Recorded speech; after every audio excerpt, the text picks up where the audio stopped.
muchas gracias, Padre, por esta noche que nos permites tener la oportunidad de estar aquí juntos.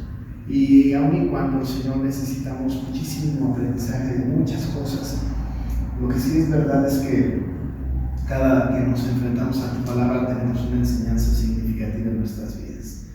Padre, bendice este tiempo, están con mis hermanos que vienen de camino, que lleguen con bien sin ningún problema. Y los que no van a venir, Señor, están con ellos, especialmente con nuestra hermana Silvia, que está delicada de salud y que no puede estar con nosotros. Así que cuida, Señor, de este tiempo que lo dedicamos a ti y permite que estemos en tu voluntad durante el tiempo de clase. En el nombre de Jesús oramos y agradecemos. Amén. Muy bien. Muy bien. Pues vamos a continuar. Hemos estado haciendo una reflexión introductoria de Ruth, ¿no? No hemos empezado así como que versículo por versículo, no lo hemos hecho, entonces ya lo vamos a hacer pronto, ¿no? La próxima semana. Leímos la semana pasada todo el libro completo, ya lo leímos. Espero que algunos de ustedes hayan podido leer también el libro en casa todo completo, o que alguna vez lo hayan leído en algún otro momento, ¿no? Yo sé que sí, es un libro muy corto, está escrito como novela, además está muy emocionante, ¿no? Cada cosa que pasa en cada capítulo del libro, y como hemos dicho, tiene un propósito redentor, ¿no? Y claramente expresado por todas las veces que aparece la palabra redentor, especialmente en el capítulo 4, que está plagado de la expresión de redentor, acompañado de la palabra pariente, en el sentido de pariente redentor, y tenemos allá un tipo de Cristo ya en voz. Y hemos hablado un poquito acerca del contexto, de manera no formal, pero de manera indirecta. He comentado que lo más probable, ¿no?, haya sido que lo escribiera Samuel, y es muy importante solamente recordar las razones por las que podemos presumir, podemos asegurar o conjeturar que fue Samuel, ¿no? Hay dos razones básicamente. La primera y la razón más fuerte es lo que encontramos al principio del libro de Ruth y al final del libro de Ruth, ¿no? Es decir, quien lo escribió entendía el tiempo de su escritura, porque al principio del libro de Ruth vemos que era en el tiempo de los jueces, ¿no? La época de los jueces, y nosotros sabemos que la época de los jueces la vivió Samuel. Al final de la época de estos jueces, él es el que finalmente va a ungir a Saúl como rey y posteriormente a David. Sabemos, incluso conjeturamos que es él por esto, pero además porque al final del libro hay una referencia de que se menciona a David, ¿no? Se menciona muy puntualmente a David, y evidentemente Samuel conoció a David, ¿no? Lo conoció también, pues que él mismo fue quien lo unge como el sucesor de Saúl, el que era rey sobre Israel, ¿no? Entonces es una conjetura, ¿no? No hay ningún indicio bíblico que nos hable acerca de la escritura, de quién es, de la paternidad literaria, pues de quién es el autor. Sin embargo, pues podemos hacer esas especulaciones. De otros libros quizá no, la especulación está muy cercana a Samuel, que nos cuenta una historia que no fue terminando la época de los jueces, sino que fue durante la época de los jueces, en donde había anarquía total, ¿no? Cada quien hacía lo que bien le parecía. Se entiende entonces en el contexto del libro, de una manera muy clara, que habiendo mucha anarquía, que cada quien hacía lo que quería, en donde era muy difícil tener una lealtad a un imperio, porque las cosas iban cambiando, el pueblo seguía en este círculo vicioso, en donde apostataban de su fe, después eran capturados, eran oprimidos, clamaban y se los liberaba, les mandaba un juez. Siempre había como un juez diferente, no había un gobierno muy establecido, aún cuando ellos tenían que tener un gobierno teocrático, teocéntrico, ¿no? Tenían mucho desorden. Y esto nos da de alguna manera un poco la visión de por qué estaba la situación como estaba en Israel. Era casi lógico que hubiera hambre, ¿no? En Belén, era lógico. Y tenemos ahí nosotros la historia ya leída y comentada un poquito de que tienen que salir esta familia de Belén para ir a buscar comida en algún otro lugar. Y bueno, esta historia es de Dios y Él hace que todo encamine en su decreto eterno. Pero estamos hablando, yo decía la semana pasada, que íbamos a poner atención en los detalles antes de entrar al texto, para tener un panorama más o menos general y entender un poquito los contextos, incluso arqueológicos, ¿no? Históricos, de lo que estamos leyendo. Y vamos a estudiar un poquito lo que dice los primeros versículos de Ruth, que no vamos a ver esos primeros versículos de Ruth, sino que nosotros tenemos un conocimiento de que cuando sale Noemí y Elimelech de Belén, se van a dirigir a un lugar que se llama Moab. A este lugar es a donde se van a dirigir. Para el entendimiento más pleno, ¿no? Necesitamos como entender un poquito la situación, ¿no? Es como cuando nosotros estamos en la ciudad y nosotros tenemos como muy bien identificados algunos lugares y decimos, este lugar no vayas, a este sí, en esto pasó aquello pasó lo más allá, este es muy recomendable, esta no es nada recomendable. Tenemos como una imagen de los lugares. No solamente tenemos una imagen de los lugares en nuestro propio país o en el mundo incluso, ¿no? En donde ya los tenemos como etiquetados cada lugar, porque vivimos en esta cultura. Hasta dentro de unos 500 años, ¿no? Se va a hablar acerca de los lugares de nuestro tiempo y se van a tener que interpretar las costumbres, las culturas o los favoritismos que había sobre algunos lugares, ¿no? ¿Quién sabe si dentro de 500 años Mérida se convierta en una ciudad sucia e insegura? Pero a lo mejor, si esto sucediera dentro de 500 años, en 500 años le dijeran dentro de 500 años, es que tú no sabes, pero Mérida un día fue la mejor ciudad, la más limpia, la más blanca y de mayor calidad de vida. No puede ser, claro. Hay que estudiar el pasado de la ciudad para poder entender, ¿no?, cómo algunas cosas de la propia historia.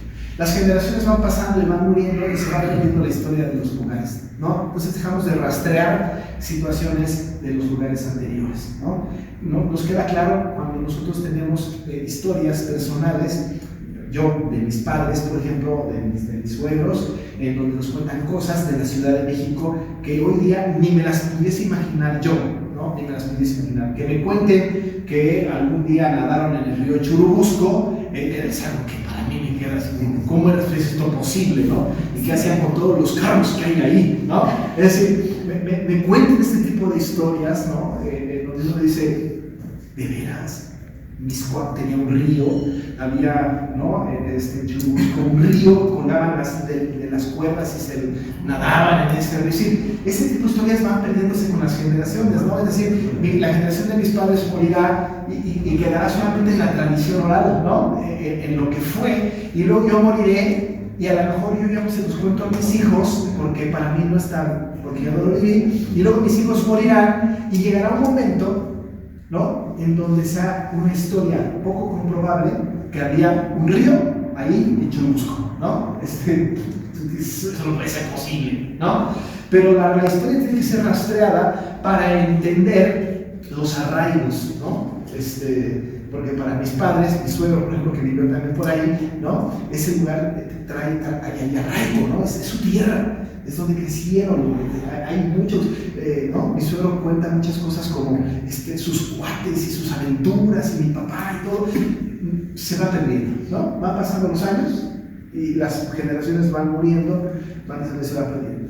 En la historia que nosotros tenemos aquí, tenemos una identificación de un lugar que antes de ser un lugar fue una persona, ¿no? Antes de que pudiera ser identificado como un sitio, tenemos que rastrear, ¿no?, el tema del lugar de Moab, no solamente en las montañas de Moab o en los valles de Moab, sino que tenemos que ir más atrás para entender de dónde viene Moab, ¿Es Moab solamente el nombre de una ciudad? ¿Ese Moab es el nombre de una persona? Y si es el nombre de una persona, ¿de qué persona estamos hablando? ¿Quién es este tal? En la historia contemporánea tenemos nosotros ciudades, países incluso, que tienen nombres de personas. Se va desapareciendo un poco, poco a poco va desapareciendo este asunto, ¿no? Pero había lugares que tenían nombres de personas y se les ponían en honor a las personas.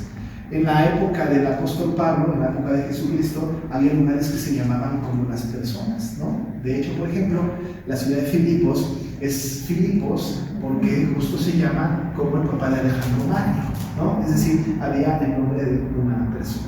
Y así, nosotros tenemos que rastrear el nombre de Moab, no inmediato anterior, en el contexto inmediato anterior, mucho menos en el contexto posterior, sino que nos tenemos que ir muy atrás en la historia del pueblo de Dios. Tenemos que ir hacia allá. De tal manera que vamos a hablar de 5, voy a mencionar 5 datos que debemos saber de Moab. Yo lo tengo aquí, no lo imprimí, déjenme, es culpa mía, pero ahora me doy cuenta cuánto necesito a Claudia. Está de vacaciones. Entonces, le dije, no te preocupes, yo puedo con todo. Y mejor que se preocupe porque no puedo con todo. Entonces no pude hacer las lecciones. Sí las hice, pero no las pude. Bueno, ustedes no la tienen y eso explica todo. Normalmente las envío, o sea, de veras, soy muy celoso en eso, pero ahora sí fallé, digo que me disculpen. Pero se las voy a mandar. De todas maneras, aquí tengo este pedacito de papel que les puedo yo sacar propias y dárselas, ¿no? 5 datos de Moab, ¿no? Primero que tenemos que descubrir o entender que no estamos hablando necesariamente de que el origen de Moab sea una ciudad, porque se le haya puesto el nombre de una condición de la naturaleza, porque no se le puso el nombre por un peñasco o por una playa o por un bosque, no se le puso nombre por las características particulares de la región. No fue primero la región y luego el nombre, fue el nombre y luego la región, ¿no? Es decir, normalmente hay lugares y sobre los lugares se les pone nombre. No es así. Atrás de toda de la región, atrás de este lugar hay un nombre. Entonces, lo primero que vamos a tratar de analizar son los orígenes de Moab. Tenemos que irnos tan atrás como nos sea posible. Tenemos nosotros a Ruth, que ya está en la época de los jueces. Pero yéndonos muchísimo más atrás, tenemos que irnos en realidad casi al principio de la existencia de la tierra. No tan al principio, pero sí tenemos que irnos como muy al principio, ¿no? En este mundo tan largo que tenemos, con muchos años ya de vida, tenemos que irnos muy atrás. En la época de la existencia de Abraham, ¿no? Tenemos que irnos hasta este punto de la existencia de Abraham. Nosotros tenemos que recordar que Abraham fue un hombre que caminó con Dios y creyó a Dios, un hombre de fe. Incluso nosotros entendemos que él es el padre de la fe, ¿no? Abraham es el padre de la fe. A él se le había prometido descendencia como las estrellas del cielo y como la arena del mar. No solamente tuvo descendencia en cuanto a sus hijos, sino tuvo parientes. Uno de sus parientes se llamaba Lot. ¿Ustedes se acuerdan? Su primo Lot. Sobrino Lot, ¿no? Ajá. Este Lot, ¿no? Vivía en un lugar que después el Señor tuvo cierto disgusto con este lugar porque se había convertido en un lugar de una depravación tal que no podía ser sostenida, ¿no? Ya por la imagen que Dios tenía de su propio pueblo.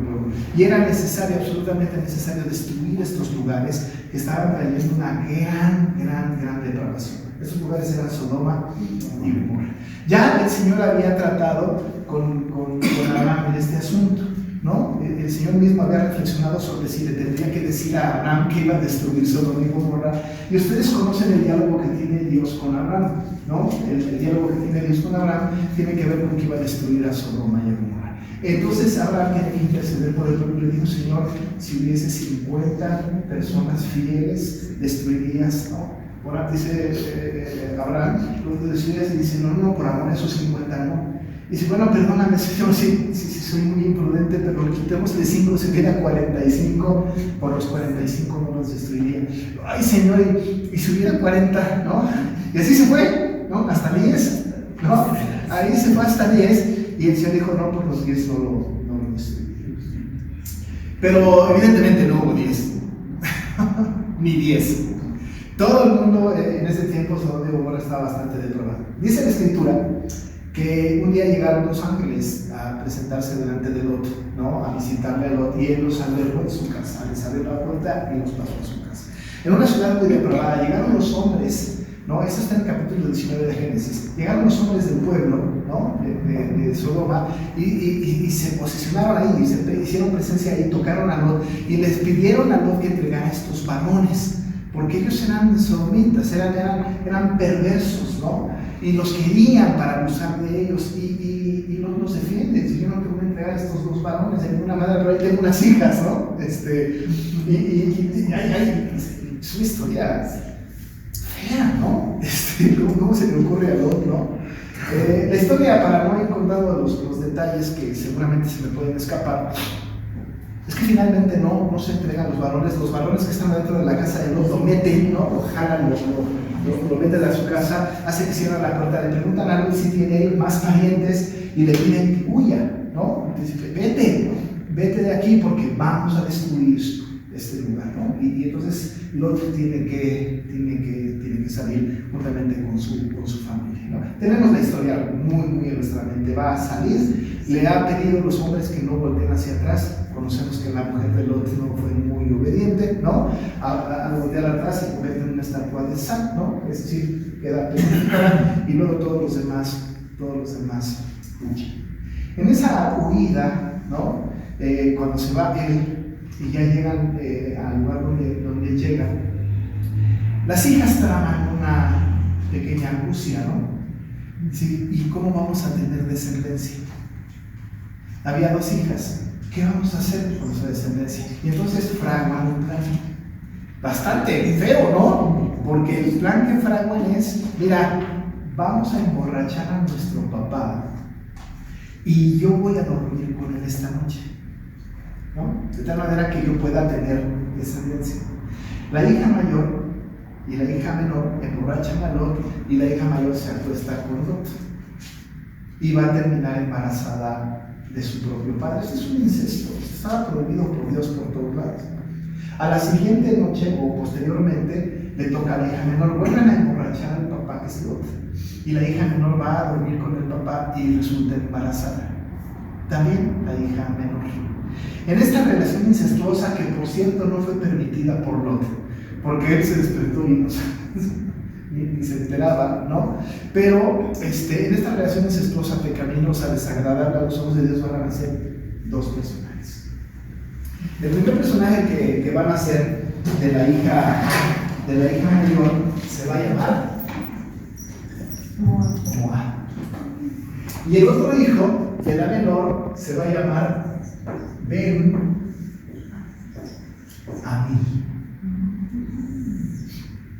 Ben-Ammi.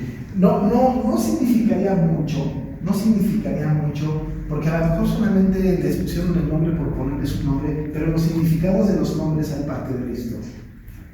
La palabra Moab significa hijo de mi padre o de mi padre. Esta palabra significa hijo de mi padre o padre. Ustedes se acuerdan hace algún tiempo, no sé si en la clase de Efesios o en la clase de Apocalipsis, pero yo mencionaba que la palabra Ab significa padre. De hecho, lo comenté cuando hablaba yo de la mala interpretación que le damos a la expresión Abba Padre, ¿no? Yo decía que Abba Padre no es papito, ni papito lindo, ni nada. Eso es irreverente. No, sino que Abba Padre es de los padres el padre, porque Ab es padre. Entonces aquí tenemos otra vez esta la raíz del padre como Ab, ¿no? En el idioma original, pues, Moab significa de mi padre, o hijo de mi padre. O sea, qué cosa tan terrible, ¿no? O sea, hasta le pusieron así al niño, pobre escuincle, ¿no? En el nombre tenía la condena, ¿no? Hijo de mi padre, una relación incestuosa. Ese nombre se llama, pues, hijo de mi padre, y nace de la relación incestuosa de la hija mayor, que no sabemos cómo se llama, con su padre, Moab, ¿no? Y Ben Ammi, este nombre también es muy interesante porque significa hijo del pueblo. Hijo de Ammi es pueblo. Yo no sé también si ustedes tengan en su mente la historia de Oseas y Gomer. Pero la historia de Oseas y Gomer, uno de sus hijos de fornicación es Lo Ammi, que es no mi pueblo. A mi pueblo, no mi pueblo, ¿no? Después va a cambiar el nombre cuando se divida Gomer y se va a llamar Amí, ¿no? Que es mi pueblo. De tal manera que pueblo, Amí es pueblo, Ben es hijo de mi pueblo o hijo del pueblo. También tiene que ver pues con esa situación. De esta relación incestuosa van a venir los moabitas. Y de esta relación incestuosa con la menor van a venir los amonitas. Por Amí, los amonitas. Por un lado van a venir los moabitas y por otro lado van a venir los amonitas. La historia bíblica nos habla de esta situación, ¿no? De esta situación. La hija mayor va a tener a Moab con su papá, la hija menor va a tener a Ben-Ammi con su papá, y de la mayor nacen los moabitas y de la menor nacen los amonitas. Hay que decirles que a lo largo de la historia, y ahorita voy a platicar otros detalles más de la historia, a lo largo de la historia tenemos nosotros a dos pueblos, no dos personas, dos pueblos. Es decir, ellos van a seguir su ruta y van a fundar, van a ser, ¿no? los en que encabezan dos pueblos. Por un lado Moab y por otro lado Amón, ¿no? Los amonitas. De estos dos pueblos van a ser pueblos hostiles a la línea de descendencia de Abraham, ¿no? Es decir, van a ser hostiles a esta línea que va a llevarnos hasta el nacimiento de Jesucristo, ¿no? Es decir, en la época de Jesús ya no existiera, pero iban a estorbar el camino, ¿no? del pueblo durante toda su existencia. Iban a ser un pueblo, pues, muy perversos los dos pueblos. Tanto así que hay algún momento que ahorita vamos a platicar que hay sentencia en contra de los moabitas y de los amonitas y de otros pueblos, pero particularmente de esos dos que estamos hablando, son pueblos que no van a ser leales a la línea que se sigue de Abraham. Como quiera que sea, debemos de tener en la mente que estos tienen una descendencia, ¿no? Hay una ascendencia en ellos que data desde Abraham, siendo familiar de Lot, pero van a tener un camino completamente diferente. Esto nos queda claro. De todas maneras, es estilada.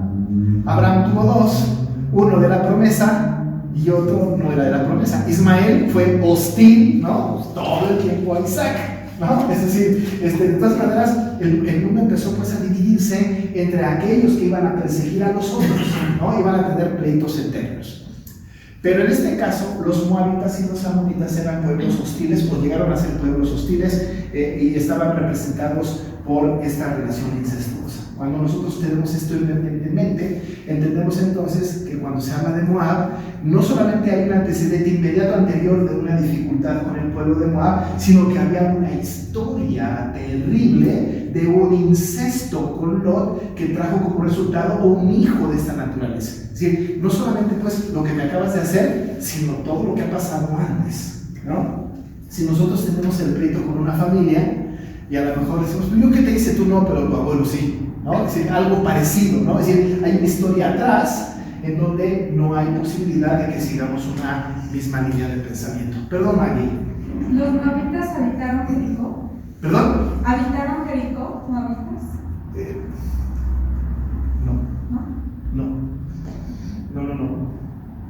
No que yo recuerde.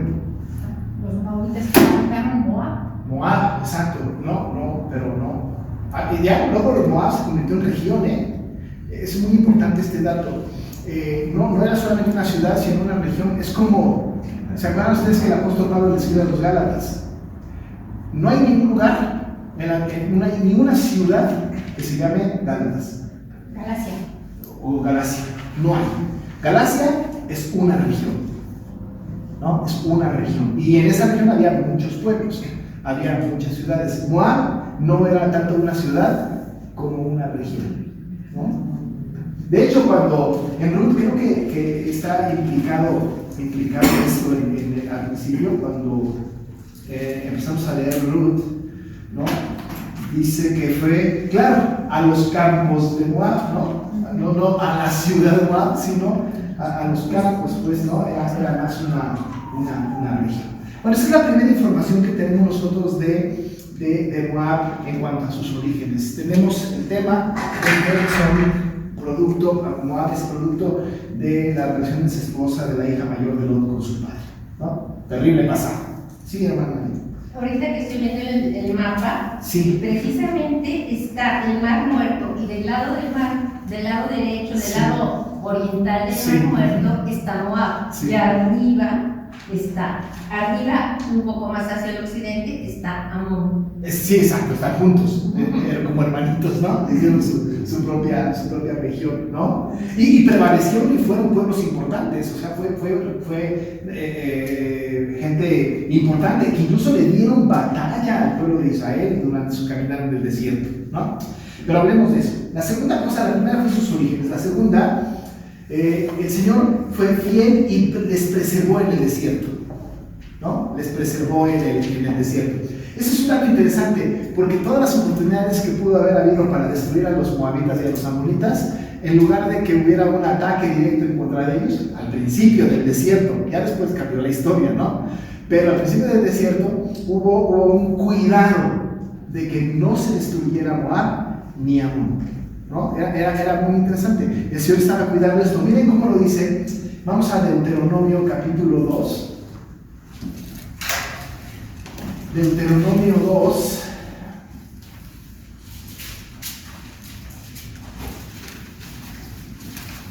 Y versículo 9. Está contando, ustedes saben que Deuteronomio es la repetición de la ley, ¿no?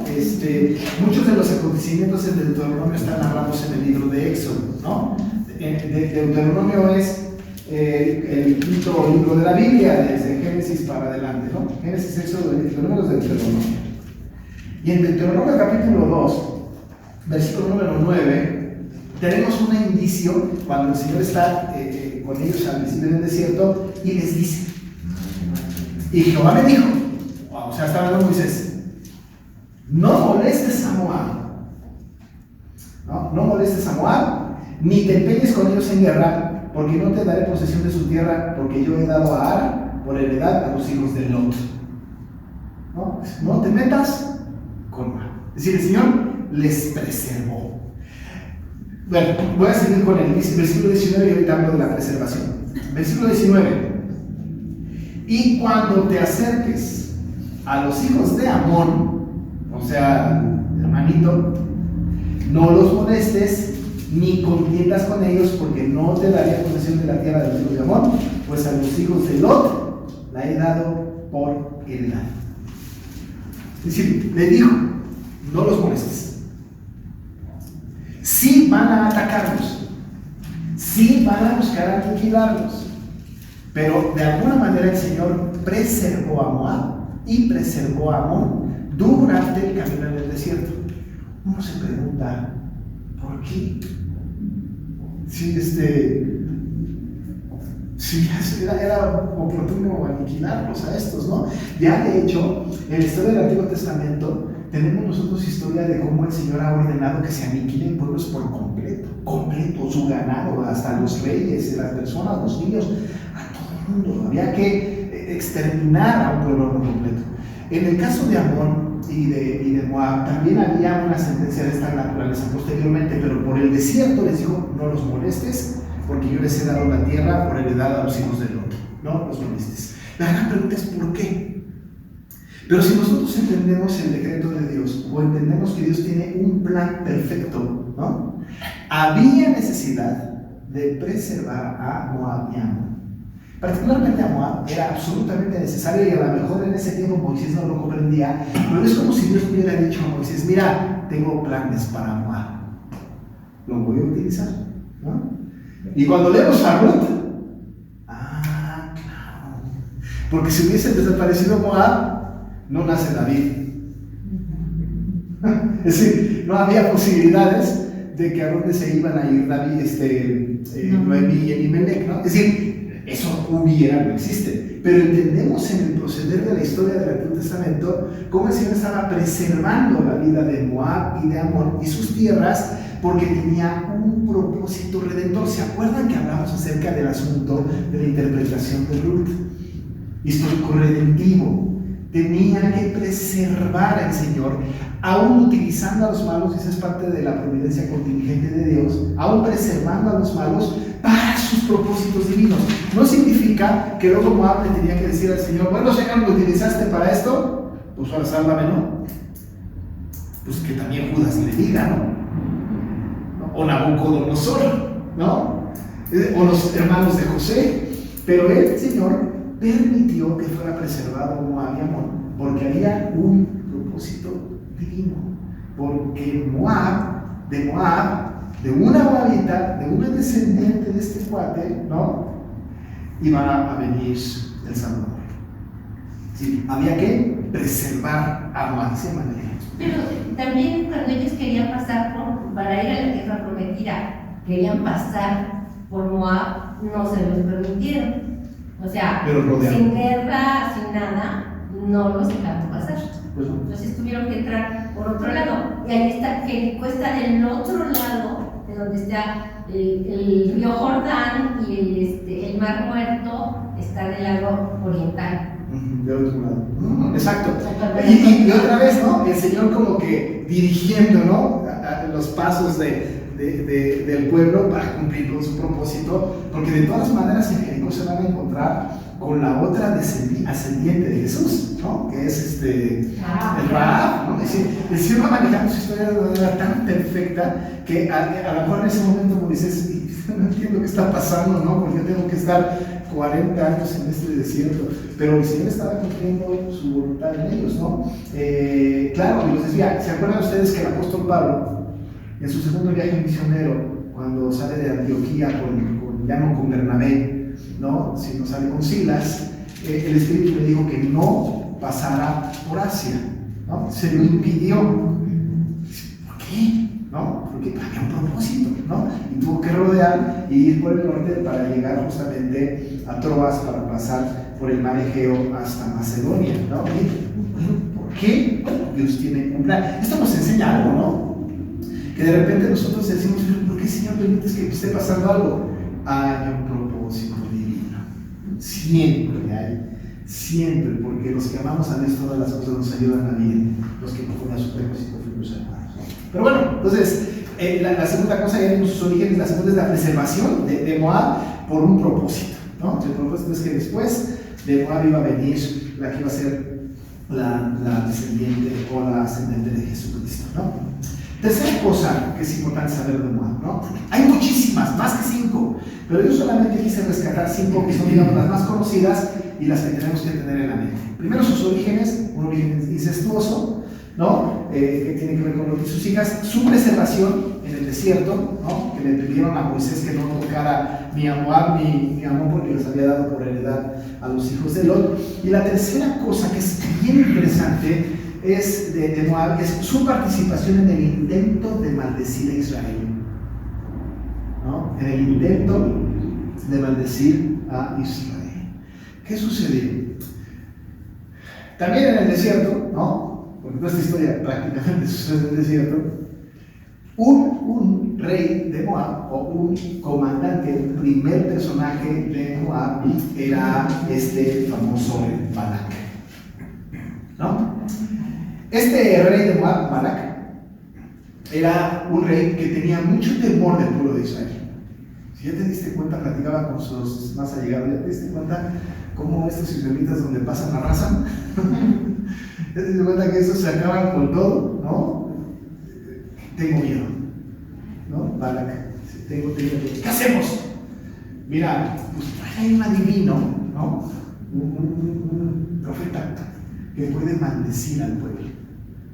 ¿Quién es? Pues se llama Balaam. Pues tráiganlo. Vamos a traerlo para que maldiga a Israel, porque aquel maldice queda maldito. Y entonces manda una comitiva a buscar a Balaam. Y va a nosotros. Dice, ¿sabe qué? Acabo de hablar con el Señor y el Señor dijo que no vaya con ustedes. Además le llevaban botes y todo. Le insiste y después va con el Señor y le dice, Señor, bueno, ándale, ¿quieres ir con ellos? Ve con ellos. Pero no se dio cuenta de que en realidad no estaba dándole permiso al Señor. Es como un poco como las mamás, ¿no? Digo, no quiero comparar al Señor con las mamás, pero las mamás dicen, mamá, ¿puedo? Y entonces el niño se va, pero pues me diste permiso, ¿no? Es que haz lo que quieras, es no vayas, ¿no? Ay, mira lo que te dé la gana. Tú sabes. Tú sabes lo que haces, ¿no? No, lo voy a hacer. Cuando las mamás tienen que ser como más directas, y los papás, ¿no? Pero bueno, desobedece de todas maneras Balaam y se va con ellos. Y ustedes saben la historia, la asna de Balaam es estorbada por el ángel de Jehová, ¿no? Y ahí dice el ángel de Jehová, parece en un análisis de la teología bíblica, Jesús, ¿no? Es estorbado tantas veces que lleva sus azotes la asna de Balaam, tanto que después ya se echa el piso encima de él y tiene que darle de palos, y entonces es cuando la asna le habla a Balaam, ¿por qué me pegas? ¿No? Siempre he dicho aquí que no es tan asombroso que la asna haya hablado con Balaam, lo asombroso es que Balaam le haya contestado. Eso es verdaderamente asombroso. Que hable la mula, que hable, pero que le conteste y que establezcan un diálogo, porque establecieron un diálogo, ¿no? Hasta que le es abierto los ojos a Balaam y ve al ángel de Jehová que está impidiendo que se camine, y él pide perdón, y de todas maneras el ángel le dice, ándate con ellos. Y va a posicionarse en diferentes puntos en frente del pueblo de Israel, Balaam, y en lugar de salirle maldición, le sale bendición. Como el plan no resultó, entonces Balaam hace algo que va a recordarse por el resto de la historia de la humanidad. Le va a aconsejar a Balac, mira, mete entre los hombres de Israel a todas las mujeres moabitas, que los seduzcan y que ellos forniquen con las moabitas. Y eso va a ser la condenación del pueblo. Y lo hizo. Y les resultó. No acabaron con el pueblo, pero sí consiguieron, ¿no?, la muerte de muchos que fornicaron con las hijas de Moab. Como consejo de Balaam. ¿No? Como consejo de Balaam. Miren lo que dice Números capítulo 25. Números 25. Los primeros versículos del 25, números 25. 1, 2 y 3. Alguien que lo lea. Moraba Israel en Sittim, y el pueblo empezó a fornicar con las hijas de Moab, las cuales invitaban al pueblo a los sacrificios de sus dioses, y el pueblo comió y se inclinó a sus dioses. Así acudió el pueblo a Baal Peor, y el furor de Jehová se encendió contra Israel. Ahí, ¿no? Imagínense, dice que el pueblo empezó a fornicar con las hijas de Moab. O sea, el consejo que había dado Balaam a Balac estaba dando resultado, porque entonces le trajo una gran calamidad al pueblo. Ahora, hasta aquí no dice que Balaam le haya aconsejado a Balac nada, ¿no? En el texto no. Pero si rastreamos un poco más y vamos al capítulo 31 de Números, 31:16, encontramos finalmente al culpable. ¿Qué dice? 31:16. He aquí tu consejo de Balaam, ellas fueron causa de que los hijos de Israel prevaricasen contra Jehová en lo tocante a Baal Peor, por lo que hubo mortandad en la congregación de Jehová. Ahí está, ¿no? Lo que yo decía, que el consejo de Balaam a Balac fue justamente que fornicaran con las hijas de Moab. Y eso pasó. Y hubo gran devastación en el pueblo. Miren nada más que terrible, porque no solamente en ese momento hubo una situación de la muerte de las personas que estaban fornicando con las mujeres de Moab, sino que a la postre, ustedes se acuerdan, los que estuvieron estudiando Apocalipsis la vez pasada, ¿no?, el curso pasado, que cuando estudiamos la historia de la carta de la iglesia a Pérgamo, ¿no?, cuando se habló de Pérgamo, dijo el Señor, tengo contra ti que tienes ahí, ¿no?, a Balaam, ¿no? Que les enseñó a fornicar. Está en Apocalipsis capítulo 2, ¿no? Verso 14, vamos hasta allá para ver cómo fue que el Señor le dijo a la iglesia de Pérgamo. Sí, creo que era la de Pérgamo. Sí, Pérgamo. Versículo 14 en Apocalipsis dice: pero tengo unas pocas cosas contra ti, que tienes ahí a los que retienen la doctrina de Balaam, que enseñaba a Balac a poner tropiezo ante los hijos de Israel, a comer de cosas sacrificadas a los ídolos y a cometer fornicación. Y fue conocido el asunto. Hasta nuestros días seguimos hablando del dichoso consejo de Balaam a Balac, ¿no? Entonces, una cosa importante que tenemos que saber de Moab es que justamente fue inducido el pueblo, no obligado. El pueblo tiene mucha culpa, ¿no? Mucha culpa de fornicar con las hijas de Moab. Imagínense el impacto. Más juicio, más prejuicio hay cuando se van Noemí y Elimelech a Moab y los hijos se casan con moabitas. Imagínense el impacto. O sea, no es tan significativo si no leemos esta historia. Cuando leemos esta historia decimos, es de muerte. Y fue de muerte, ¿no? De todas maneras, Manuel y Kelión se murieron, ¿no? Pero era un tema de una desobediencia absoluta de la orden del Señor para su pueblo.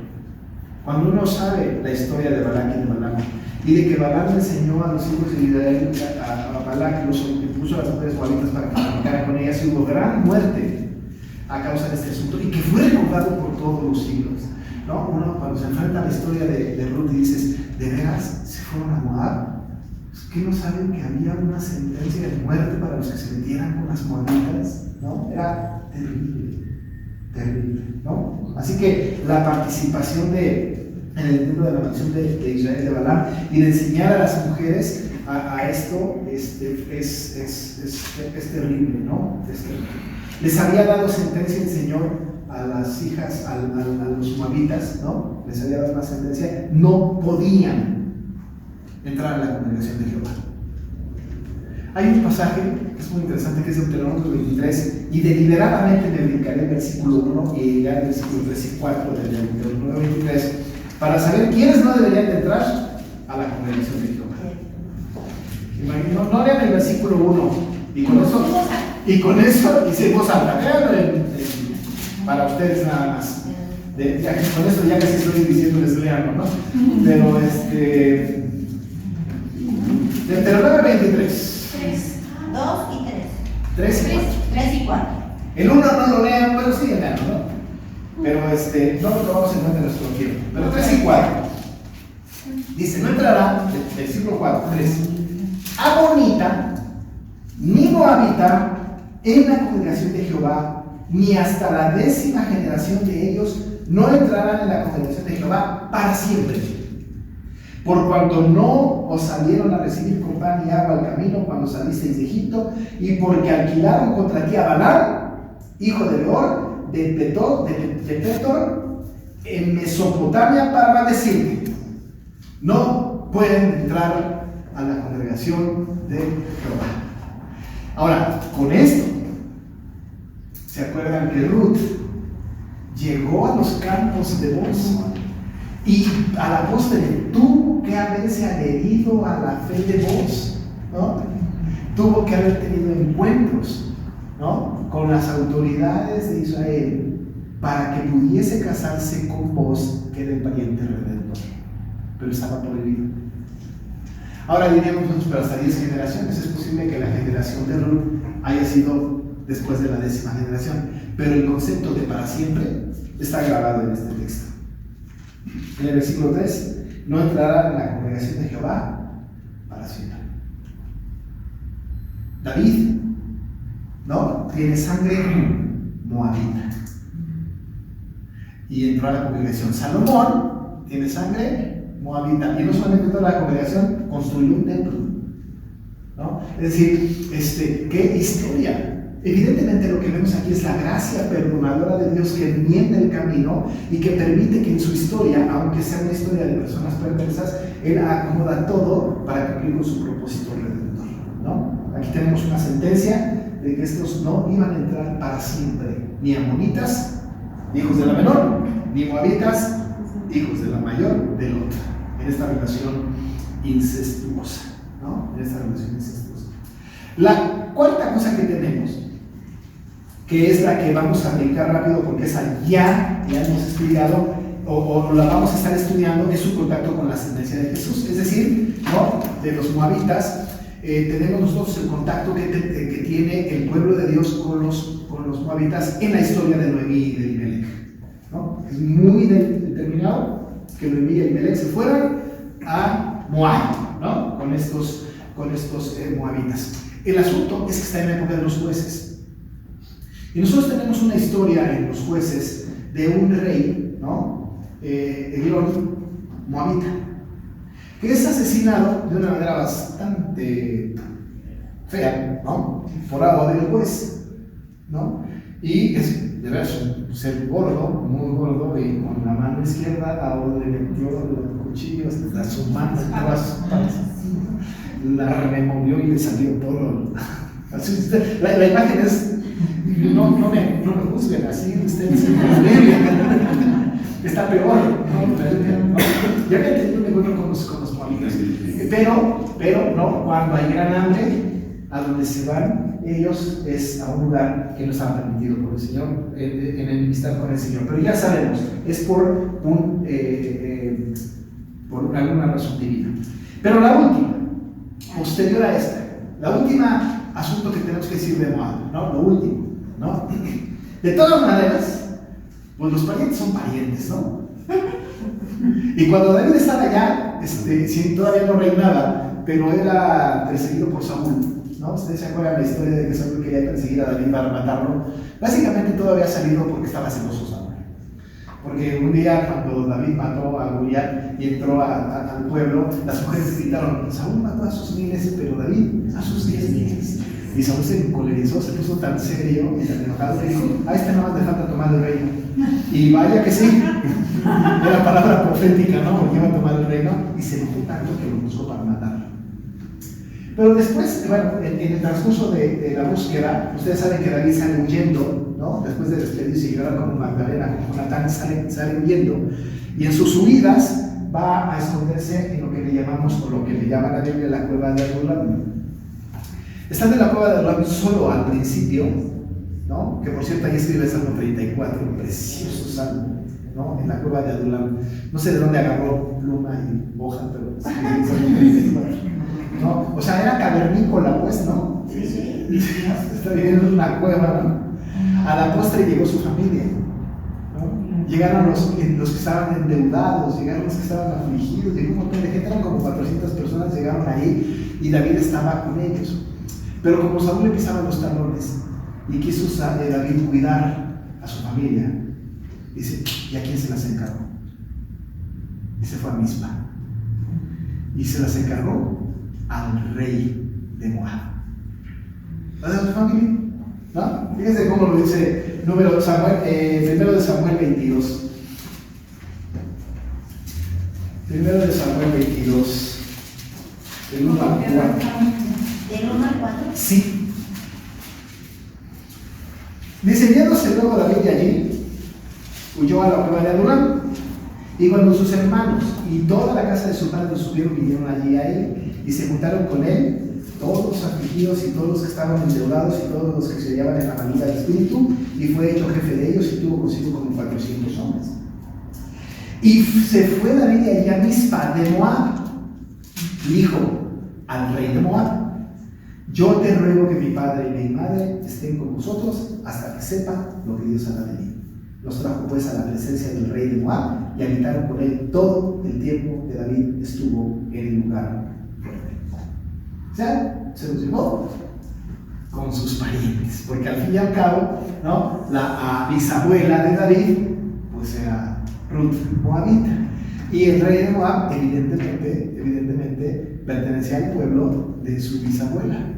Eran como la gente de su tiempo. Y David se lleva a sus parientes para que sean resguardados por aquel pueblo que había resultado tan hostil al pueblo de Israel, ¿no? Es decir, hay una historia interesante de cómo el Señor, aún al malo, aún al pueblo que no había elegido, aún al pueblo que había sido, que había nacido de un incesto desde Lot, ¿no? Los utiliza para cuidar a la familia y preservar la vida de la familia de David. A la postre, Moab va a ser destruida por orden de Dios. A la postre tiene que ser Moab aniquilada. Pero el Señor utilizó a Moab para que pudiera ser resguardada la familia. Y además el rey no parece que le haya dicho, ay, no, mire que yo me metes. No, por supuesto, son de nosotros, son nuestra familia, porque evidentemente el papá de David también tenía sangre moabita, ¿no? Es decir, aparte del pueblo de Moab, y se los llevó a cuidar al pueblo de Moab. Pues estas 5 cosas: sus orígenes, su preservación en el desierto, su participación en el intento de evasión de Israel, su contacto con su ascendencia y el cuidado que David tuvo de sus parientes, son 5 cosas que son importantes saber en el contexto de Moab. La línea que nosotros seguimos en el libro de Ruth no tiene que ver con Moab, ¿no? Es decir, Moab termina como en un segundo plano. Es importante saber, entender un poco la historia de Moab. La historia más importante no tiene que ver con Moab, ni siquiera tiene que ver con Ruth, ni siquiera tiene que ver con vos. La historia más importante tiene que ver con este redentor prefigurado, ¿no? Que es Cristo, ¿no? Esta es la historia. Pero Cristo tuvo parientes paganos, ¿no? Como los habitantes de Moab. Vamos a hablarnos. Sí. Señor, muchas gracias por este tiempo. Gracias, Padre, porque podemos estudiar estas cosas que nos dan mucha luz al respecto de los contextos de lo que estudiamos.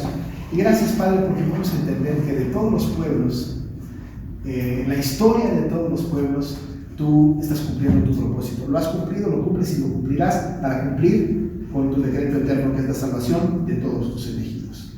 Gracias por esto, Padre. Nos ponemos en tus manos para que nos dirijas a casa ahora, en el nombre de Jesús. Amén.